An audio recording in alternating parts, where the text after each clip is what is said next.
사도행전의 구조를요, 크게 세 부분으로 나누는데요.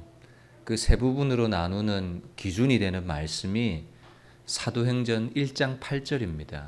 오직 성령이 너희에게 임하시면 너희가 권능을 받고 예루살렘과 온 유대와 사마리아와 땅끝까지 이르러 내 증인이 되리라 하시니라. 예루살렘과라고 돼 있죠. 저것이 이제 예루살렘 교회, 예루살렘 지역 안에서의 복음 전파와 교회가 세워지는 과정을 그려놓은 일부예요, 일부. 그리고 예루살렘 교회의 사역의 결과가 뭔가 하면 사도행전 6장 7절이에요. 사도행전 6장 7절. 하나님의 말씀이 점점 왕성하여 예루살렘에 있는 제자의 수가 더 많아지고 허다한 제사장의 무리도 이도에 복종하니라. 그러니까 예루살렘 지역 안에서 복음이 전파되고 교회가 세워진 그 예루살렘 교회 사역의 끝의 결과가 뭔가 하나님의 말씀이 점점 왕성해지고 예루살렘에 있는 제자의 수가 더 많아지고 허다한 제사장의 무리도 이 복음의 도에 복종하게 되는, 여러분 이 정도 되면 완전한 부흥 아니겠습니까? 그런데 예루살렘 지역의 복음 전파의 마무리는 어떻게 끝나느냐 하면, 우리 여러분 지난주 설교를 나누었죠. 마무리는 어떻게 끝나요?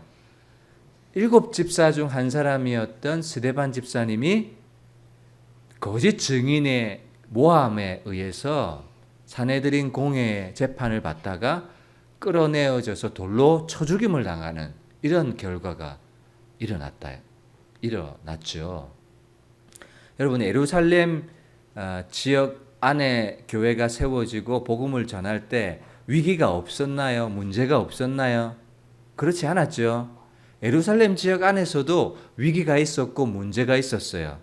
그런데 하나님은 그때마다 천사를 통해서 구원해 주시기도 하고, 또 바리새인이었던 가말리엘이라는 사람을 통해서 저 도가 사람에게서 났으면 그 무너질 거다.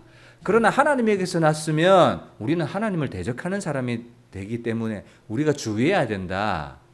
이렇게 가말리엘이라는 사람을 통해서 잡혀갔던 사도들을 건져내었던 일도 있었거든요. 그러니까 여러분 예루살렘 교회 안에서는 이렇게 말씀이 왕성해지고 제자의 수가 많아질 뿐만 아니라 위기가 생길 때, 어려움이 생길 때마다 하나님이 뭐 하셨어요? 도와주셨고 함께 해주셨고 은혜를 주셨어요. 그것이 7장까지의 예루살렘 지역 안에서의 복음 전파였어요. 예루살렘 교회는 참 부흥했는데 마지막은 스데반 집사님의 죽음으로 끝이 나요. 이 참 이상해요. 이때까지 잘 도와주셨잖아요. 함께 해주셨잖아요. 그러면 가장 도움이 절실하고 하나님의 은혜가 필요하고 하나님의 기적적인 구원의 손길이 필요한 때가 있었다면 언제예요? 스데반 집사님이 돌로 쳐 죽임을 당한 그때가 아니겠습니까? 돌을 들어치는 사람들에게 오히려 하나님께서 심판을 하신다거나 기적적으로 스데반 집사님을 구출해 주시면 6장 7절과 딱 매치가 되잖아요. 말씀이 왕성하여지고 예루살렘에 있는 제자의 수가 더 많아지고 제사장의 무리도 이 도에 복종하고 스데반 집사님을 죽이려는 사람도 하나님이 무찔러 주시고 사울이라는 사람이 교회를 잔멸해요. 그러면 하나님 어떻게 해야 됩니까? 잔멸하는 이 사울이라는 이 청년을 하나님이 단칼에 딱 해결해 주시고, 이렇게 예루살렘 지역의 복음 전파가 마무리가 딱 되면 좋을 텐데, 예루살렘 지역의 사역의 과정과 부흥은 잠시 제쳐놓고서라도 마지막은 어떻게 끝났어요? 돌로 쳐 죽임을 당했어요. 그리고 사울이라는 청년이 교회를 바퀴벌레 잔멸하듯이 그냥 쓸어버리는, 이렇게 마무리가 되고 있어요. 이상하지 않습니까? 하나님이 왜 스데반 집사님이 죽임을 당할 때 가만히 계셨어야 했던가? 왜 사울이 교회를 잔멸하고 믿는 사람 남녀 할 것 없이 다 잡아서 옥에 가두어 죽이는 이 상황에 하나님은 왜 도움의 손길을 내비치지 않고 계시는가? 여러분 왜 그럴까요? 그리고 1장 8절 아까 다시 한번 생각해 보세요. 예루살렘과 라고 되어 있죠. 그 다음엔 어디예요? 온 유대와 사마리아와. 그래서 8장부터 13장까지는요. 어디에서의 복음 전거인가 하면 온 유대와 사마리아 이 지역에서의 복음 전파예요. 이제 복음이 어디로 넘어가는 거예요? 예루살렘 지역에서 유대 지역으로 사마리아 지역으로 복음이 넘어가는 거예요. 여러분, 예루살렘 지역에서 믿는 성도들은 대부분 사람들이 어떤 사람들인가 하면 유대인 중심이에요. 유대인 중심. 유대인 중심의 교회인 거예요. 그러니까 복음이 한정되어 있는 거예요. 누구에게? 유대인들에게. 그런데 이제 온 유대와 사마리아 지역을 넘어가는 거예요. 오늘 본문에도 보면 빌립 집사가 나오죠. 빌립 집사도 스데반 집사와 마찬가지로 7 집사에 세워진 한 사람이에요. 그런데 이 빌립 집사님이 어디에 복음을 전합니까? 사마리아 지역에 복음을 전해요. 그러면 복음이 이제 유대인 중심에서 이제 어디로 흘러가는 거예요? 이방인들에게도 흘러가는 과정을 보여주고 있는 거예요. 이게 놀라운 거예요, 여러분. 복음이 예루살렘에 갇혀 있었다고요. 예루살렘은 뭐 했어요? 하나님의 말씀이 점점 왕성해지고 믿는 사람의 무리가 너무너무 많아지고 제사장의 무리도 다 이도에 복종하고 그러니까 이제 문제가 있어요, 없어요? 문제가 없어요. 문제가 있는 거라고는 구제의 문제로 분배의 문제로 헬라파 과부들이 불평하는 것 외에는 아무런 문제가 없어요. 그래서 7 집사 세워서 교회 내부의 문제를 해결하기만 하면 되는, 그러니까 교회가 어떻게 됩니까? 배부르고 등 따시고 나갈 이유가 있어요, 없어요? 없어요. 마치 베드로가 이곳이 좋사오니 이곳에 초막 셋을 지읍시다 라고 했던 것처럼 예루살렘 교회는 뭐합니까? 이제 안주하기 시작하는 거예요. 왜? 나가면 다 예수 믿는 사람들이야, 그냥. 나가면 다 찬송 부르고 지나다니는 사람들이야, 그냥. 그러니까 예루살렘 지역 안에서는 복음의 사역이 편만하게 이루어지고 있는 거죠. 그러니까 이제 온 유대와 사마리아 지역까지, 그리고 넘어가 보면요, 빌립이 에디오피아 여왕 국고 맡은 그 간다게라는 사람에게도 복음을 전해요. 사마리아 땅에도 복음을 전하고 에디오피아 지역에도 복음을 전하고 또 이방인 백부장이었던 고넬료에게도 복음을 전하고, 이것이 8장부터 13장까지 제2부예요. 2부. 1부는 유대인 중심의 유대인에게 국한된 누구에게만 어떤 전용된 복음이었다면, 이제 2부에서는 뭔가 하면 복음이 유대인에게 전용된 복음이 아니야. 사마리아 사람에게도 에디오피아 지역에도 그리고 로마 백부장 고넬료에게도 이제는 복음의 성격이 어때요? 보편적인 복음인 거예요. 보편적인 교회. 그리고 이제 3부는요 13장부터 마지막 장까지인데 복음이 땅끝까지 전해지는, 사도 바울이 죄수의 몸으로 배를 타고 로마까지 복음을 들고 가는 과정까지. 그러니까 3부는요 또 어떤 교회가 되느냐면 안디옥 교회 아시죠? 안디옥 교회는 누구 중심의 교회였습니까? 이제는 이방인들만 모이는 이방인 중심의 교회인 거예요.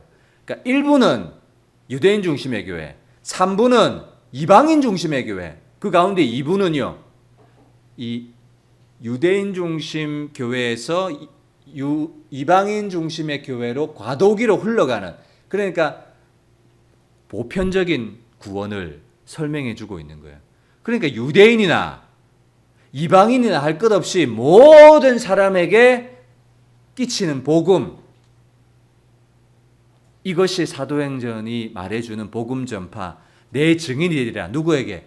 유대인에서 이제는 이방인에게로, 그리고 모든 민족에게로 복음이 전해지는 그런 과정을 우리에게 보여주고 있는 것이죠. 그래서 2부는요 흘러가는 거예요. 어디로? 사마리아로, 에디오피아 지역에로, 그리고 백부장 고넬료에게로 흘러가요. 그리고 성령 충만함도 예루살렘 지역에 머물러 있다가 기도하다가 불의 혀처럼 갈라지는 성령 충만이 유대인들에게 임했는데, 이제 2부에서는 누구에게 성령이 임하는가 하면 이방인들에게도, 고넬료 가정에게도 누구에게나 할 것 없이 모든 사람에게, 믿는 사람에게 성령님이 임재하시는, 성령 충만이 임하는 이런 일들이 일어나고 있는 거예요. 자, 1절의 말씀을 보시겠습니다. 사울이라는 사람이 나옵니다. 스데반의 죽음을 마땅히 여기고 당연히 여깁니다. 그리고 2절에 보면 죽음과 더불어서 예루살렘에 있는 교회에 큰 박해가 생기기 시작합니다. 여러분, 질문합니다. 왜 박해가 주어졌을까요? 왜 스데반 집사님이 죽임을 당했을까요? 왜 하나님이 돕지 않으셨을까요? 왜 박해가 생기고 사도 외에는 다 유대와 사마리아 모든 땅으로 흩어지니라 되어 있습니다. 흩어지게 됐던 계기가 뭐예요? 스데반 집사님의 죽음, 그리고 예루살렘 교회에 시작된 박해. 왜 죽임을 당하여야 했고 왜 교회에 박해가 임하게 되었을까요? 하나님은 왜 그렇게 하실까요? 사울이 교회를 잔멸할 때 하나님은 왜 내버려 두실까요? 앞에 살펴봤던 3장과 4장 그리고 사도들이 답했을 때 5장에서는요. 하나님이 기도에 응답을 주시고 담대히 복음을 전하게 하시고 천사의 손을 통해서 구원해 주시고 살려주시고 보호해 주시고 건져 주시는데 이런 외부적인 환란이 한두 번은 아닌데 구원이 가장 절실했던 스데반 집사에게 그리고 이 사울이라는 청년이 교회를 잔멸하고 있을 때 왜 하나님은 흩어버리셨을까? 여러분 대답해 보세요. 왜 흩어버리셨을까요? 하나님이 안 흩어버리면 예루살렘 교회가 가요 안 가요? 갈 필요가 없고 갈 이유도 없는 거예요. 예루살렘은 이제 어떤 상태이기 때문에 하나님의 말씀이 흥망해 가고 제자의 수가 이제 이미 많아지고 제사장의 무리도 다 복종하고 여기가 좁사오니 갈 필요가 없는 거죠. 왜 스데반 집사에게 사울이라는 청년이 교회를 잔멸할 때 아무 일도 일어나지 않았는가 하면 1장 8절 말씀 때문에 그래요. 1장 8절 오직 성령이 너에게 임하시면 예루살렘과 그 다음 뭐예요? 온 유대와 사마리아와 이 말씀이 이루어져야 될 하나님의 시간표가 되었기 때문에 하나님은 뭐를 통해서 스데반 집사의 죽음이라는 것을 통해서 교회에 닥쳐오는 큰 핍박과 환란이라는 것을 통해서 사울이 교회를 잔멸하는 이 위기와 환란과 어려움과 고통을 통해서 하나님 뭐 하시는 거예요? 하나님의 꿈을 하나님의 최선을 이루어 가시는 도구로 삼으셔서 아무 일도 일어나지 않게 하셨던 거예요. 그냥 내버려 두셨던 거예요. 그래야 뭐 하니까? 그래야 흩어지니까, 그래야 가니까. 여러분 사람 입장에서는 스데반 집사의 죽음이 슬퍼요, 안 슬퍼요? 슬프겠죠. 큰 일꾼을 잃어버렸던 아쉬움이 있겠죠. 사람 입장에서는 사울이 교회를 잔멸하는 것이 고통스럽겠죠. 여러분 흩어지는 것이 쉬운 일입니까? 어려운 일입니까? 흩어졌다는 것은 어쩔 수 없이 살기 위해서 궁여지책으로 그냥 흩어졌다는 거예요. 온 유대 지역으로 사마리아 지역으로 그냥 할 수 없이 갔다 흩어졌다 그 말이에요. 하나님은 뭐 하셨던 거예요? 그렇게라도 뭐 하시기 위해서 이제는 복음이 예루살렘 지역을 넘어서 온 유대와 사마리아 지역 온 땅으로 흘러보내야 되셨기 때문에 하나님은 이 일을 허락하셨던 것이죠. 여태까지는 도와주셨는데 이제는 하나님이 안 도와주세요. 스데반 때도 사울이 진멸할 때도 예루살렘 교회 핍박이 있을 때도 여태까지는 도와주셨는데 하나님은 이때는 가만히 계시는 것처럼 보입니다. 그러나 가만 계신 것이 아니라 하나님 뭐 하신 거예요? 지금 또 일하고 계셨던 거예요. 믿으십니까? 이 하나님이 지금 일하고 계신 거예요. 뭐 하시기 위해서? 하나님의 시간표를 이루기 위해서. 이제는 예루살렘을 넘어 온 유대와 사마리아로 가라. 근데 가게 하는 도구가 뭐예요? 부흥을 통해서 가는 것이 아니라 환난과 고난과 핍박을 통해서 가게 하는 거예요. 여러분 여기서 저와 여러분들이 고난과 역경과 핍박을 바라보는 시각이 달라져야 돼요. 어떻게 바라봅니까? 내 편에서는 고통이에요. 내 편에서는 슬픈 일이에요. 사람 편에서는 고통스러운 일이에요. 인간 편에서는 아픈 일이에요. 그런데 여러분, 복음 편에서 보고 하나님 편에서 보면 스데반 집사의 죽음이나 예루살렘 교회가 핍박을 당하는 것이나 사울이 교회를 잔멸하는 것은 어떻게 보입니까, 여러분? 사람 편에서는 힘들고 어렵지만 하나님 편에서는 그것이 도구인 거예요, 도구. 하나님 편에서는 그것이 씨를 뿌리는 거예요. 스데반 집사님의 순교가 사람 편에서는 슬프고 아프지만 하나님 편에서는 순교의 예물이 되었던 거예요. 순교의 제물이 되었던 거예요. 하나님 편에서는 손해가 아닌 거예요. 왜냐하면 사울이 뭐하기 때문에 온 세계 1차, 2차, 3차 전도 여행을 통해서 유럽과 저 소아시아 지역과 온 유럽 지역에 모든 이방 지역에 복음을 전하는 놀라운 역사를 사역을 펼치게 되기 때문에 결코 스데반 집사의 죽음이 손해가 아닌 거죠. 하나님의 최선입니다. 뭐가요? 교회 안에 핍박을 준 거, 핍박을 허락하신 거, 스데반을 죽임 당하게 하신 거 하나님의 최선이에요. 여러분 오늘 본문에 보면요, 여러 사람들의 최선의 모습이 나와요. 사울은 그가 죽임 당함을 어떻게 여겨요? 마땅히 여겨요. 그거 최고다 이 말이에요. 사울이 생각할 때는 그게 최선이다 그 말이에요. 맞죠? 사울이 아이고 아까워라, 아이고 슬퍼라 그랬을까요? 마땅히 여겼다 그 말은 그거 최선이었어. 그거 당연한 거였어. 그렇게 말하는 거예요. 사울의 최선이 나옵니다. 그리고 사울은요, 교회를 잔멸해요. 그거 사울의 열심이죠. 사울의 최선이었어요. 그리고 사도 외에는 다 유대와 사마리아 모든 땅으로 흩어져요. 사도들은 흩어지지 않았던 것인지 못했던 것인지 하나님이 못 가게 하셨던 것인지는 잘 모르겠어요. 어쨌든 사도들의 최선은 뭐예요? 예루살렘 지역을 안 떠나는 거였어요. 사도들의 최선이었어요. 2절에 경건한 사람들이 최선이 있어요. 뭐예요? 스데반을 장사하고 위하여 크게 울어요. 그건 경건한 사람들의 최선이었어요. 그런데 이런 최선들은요, 아무런 열매를 맺지 못해요. 이 속에서 하나님의 최선을 봐야 돼요. 하나님의 최선은 뭡니까? 4절이에요. 4절 같이 읽습니다. 시작. 그 흩어진 사람들이 두루다니며 복음의 말씀을 전할세. 흩어진 사람들이 뭐 하고 있어요 지금? 복음을 전해요. 안 흩어졌으면 전했을까요? 안 전했을까요? 안 전했어요. 안 흩어졌으면 안 전했어요. 예루살렘 지역 안에서 그냥 자기네들끼리 쿵작쿵작 쿵딱쿵딱 했을 거예요. 그런데 하나님의 최선은 그게 아니었기 때문에 하나님의 최선은 예루살렘 지역을 넘어서 온 유대와 사마리아 땅으로 복음이 가는 거였어요.